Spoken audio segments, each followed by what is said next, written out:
Huile de coco, un poison pour le cœur.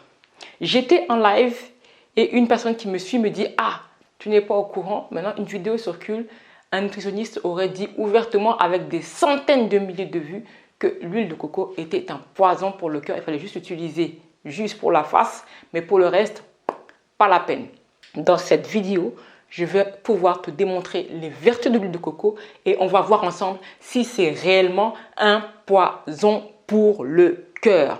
Alors, tu sais aujourd'hui qu'à chaque fois, pour chaque matière grasse tropicale, que ce soit l'huile de coco, que ce soit l'huile de palme rouge, on va toujours te sortir la carte des acides gras saturés. Pourtant, on sait aujourd'hui que les acides gras saturés n'ont pas de lien avec les maladies cardiaques. Tu regarderas ici. Mais systématiquement, on nous sort le même manège, la même chose qu'on nous sort chaque jour dans tous les médias occidentaux. Pourtant, tu remarqueras que les premières huiles, les premières matières grasses utilisées par nos grands-parents sont des matières grasses. Et je ne dis pas huile, matières grasses. Pourquoi? Parce qu'à température basse, en fait, ils sont solides. Et à certaines températures, ce qu'on appelle la température de fusion, ils deviennent liquides.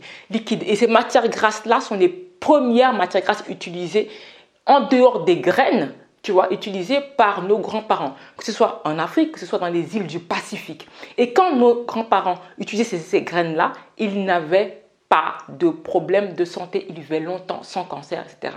C'est à partir du moment où on a intégré des acides gras issus des graines que les problèmes ont commencé. Parce que ces graines-là ont été créées par le créateur justement pour pouvoir conserver la qualité de ces huiles. Donc, l'huile de coco, sa particularité, c'est que de 55 à 60%, elle est composée d'acides gras de moyenne chaîne.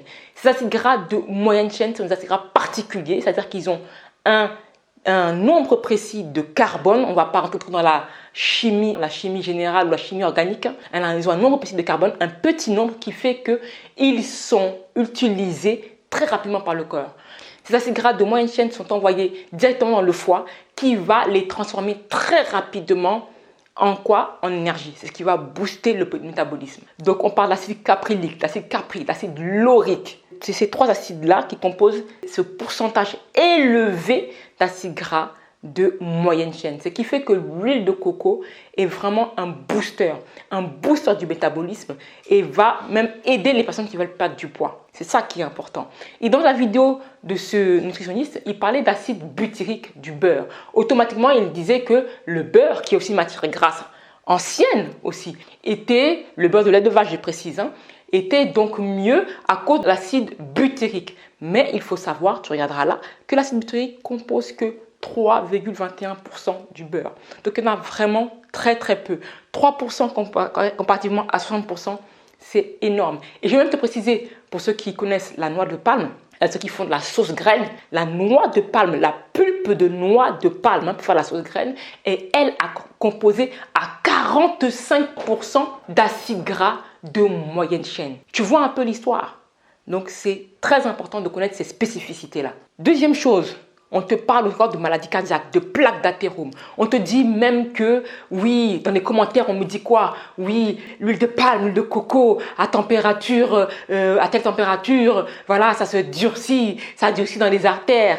Mais la température de fusion, le moment où cette matière grasse se transforme en liquide, c'est que ce soit pour l'huile de coco ou bien la matière grasse de palme, c'est 35 ou 36 degrés. Notre corps est à 37 degrés, voire 35, 36. Donc cette matière grasse ne peut même pas dans notre corps se rigidifier. Ça veut dire quoi ça? On défie les lois de la physique. Donc pour revenir sur la plaque d'athérome, je te mettrai cette étude-là qui montre en fait que dans le gras, déjà le cholestérol de la plaque d'athérome, c'est que 10%. Il n'y a que 10% de cholestérol dans la plaque d'athérome. Et en plus, le gras qui compose ces plaques d'athérome est en grande partie composé, je mettrai l'étude là, composé d'acides gras polyinsaturés, ce que tu trouves dans l'huile de tournesol, dans l'huile de maïs, l'huile de soja, l'huile de coton, en grande partie. Puisqu'on a dit que 60% des acides gras qui se trouvent dans l'huile de coco ne restent pas dans la circulation sanguine. Non. Ils vont directement dans le foie. Donc, ils ne traînent pas. Donc, il n'y a que peut-être 22 à 24% d'acides gras d'huile de coco qui vont dans la circulation sanguine. Tu vois, le reste est happé par le foie, par la veine porte, happé par le foie et transformé directement en énergie. Tu vois un petit peu l'histoire, il faut vraiment bien expliquer. Et en plus, deuxièmement, cette deuxième étude qui montre aussi que dans la l'athérome, on a pris des gens, on a pris des personnes qui ont été opérées, on a disséqué, on a analysé. Et on s'est rendu compte qu'il y avait aussi des acides gras trans. Les acides gras trans sont les pires des acides gras qu'on a en fait dans l'alimentation. Acides gras trans industriels, je ne précise pas les naturels. Et ils ont disséqué, ils ont vu dans les blagues d'athérome qu'il y avait un acide gras particulier qui s'appelle l'acide gras transélaïdique. Et cet acide gras-là, transélaïdique, je précise bien transélaïdique, c'est un acide gras qui existe quand tu chauffes trop quoi? L'huile d'olive. Oui, l'huile d'olive, parce que c'est l'huile qui est très utilisée par les personnes afro en Occident, automatiquement. Et puis, très utilisée par les personnes caucasiennes en Occident. Tu penses qu'aujourd'hui, en France, il y a 150 000 décès pour des maladies cardiaques. Combien consomment de l'huile de coco? Très peu. Combien consomment de l'huile de palme raffinée? Professeur Le Cerf, qui est l'inventeur du PNNS, le programme National Nutrition Santé, avait spécifié que les Français consomment 2,7 grammes d'huile de palme raffinée. C'est très très peu. Donc, ce n'est pas ça qui donne les maladies cardiovasculaires en France. C'est d'autres choses. C'est ni les graisses saturées, d'accord, ni l'huile de palme, ni l'huile de coco. C'est d'autres choses dont on parle très peu. Ce sont les conditions alimentaires, les conditions de consommation de d'autres choses. Parce qu'on peut faire du gras juste en mangeant du sucre, à préciser. En plus, quand on parle d'acides gras saturés, de l'huile de coco, d'accord, à 92%. Les acides gras saturés qui sont dans l'huile de coco et même dans l'huile de palme rouge sont très très stables par rapport à l'air, à l'oxygène, parce que cet l'oxygène attaque les huiles qui sont des huiles comme l'huile de maïs, l'huile de soja, l'huile de tournesol, c'est ça parce qu'ils ont des ondes, des doubles liaisons.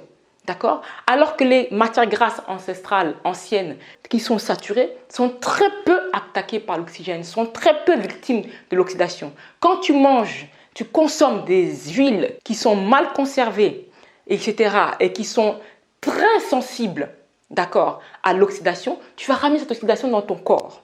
Et dans les maladies cardiaques, ce qui pose le plus problème, c'est le cholestérol oxydé. Celui qui a été oxydé. Pas ce qu'on appelle le cholestérol natif, sauf pour ceux qui ont des problèmes d'hypercholestérolémie familiale. D'accord? Ça, c'est très important.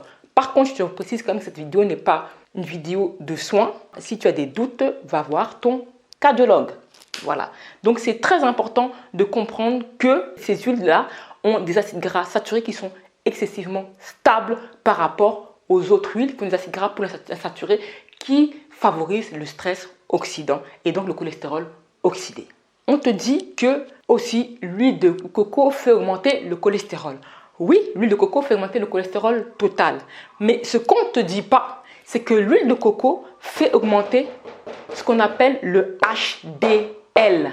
Le HDL, c'est quoi? C'est un transporteur de cholestérol qui va ramener ce cholestérol au foie pour qu'il soit traité. Et c'est ce que les gens appellent le bon cholestérol. En fait, ce n'est pas un cholestérol, c'est juste un transporteur. Et en augmentant drastiquement ce HDL-là, on va diminuer, on va limiter les risques de maladies cardiovasculaires. Alors oui, le cholestérol total, il augmente, mais il n'est pas oxydé. Et aussi, le HDL augmente. Donc le rapport cholestérol total et HDL, il est bas, ce rapport, cette division-là.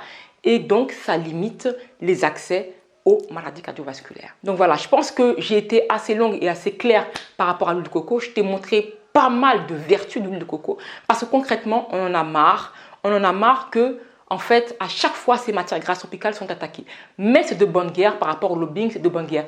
On ne peut pas attendre des autres de te dire que ce que tu as est bon. C'est à chacun d'entre nous de savoir ce que ce que je produis est bon pour moi. Tu vois? Et c'est là l'intérêt de cette chaîne. Et si toi, tu as envie d'aller plus loin, si tu as envie de connaître d'autres vertus de l'huile de coco, de cette matière grasse tropicale, je t'ai préparé un document, d'accord? Les 5 bénéfices du coco que tu dois connaître si tu es débutant en nutrition afro, si tu vis en Occident et si tu en as marre justement des bobards, des médias, Voilà. Et ça, c'est vraiment dans ce cas-là, ce document est fait pour toi. Tu vas, tu cliques sur le premier commentaire ou dans la bio et tu télécharges ce document. Et on se retrouve de l'autre côté. Maintenant, j'ai 2 vidéos sur l'huile de palme qui peuvent t'intéresser. Donc, suis-les parce que franchement, c'est édifiant.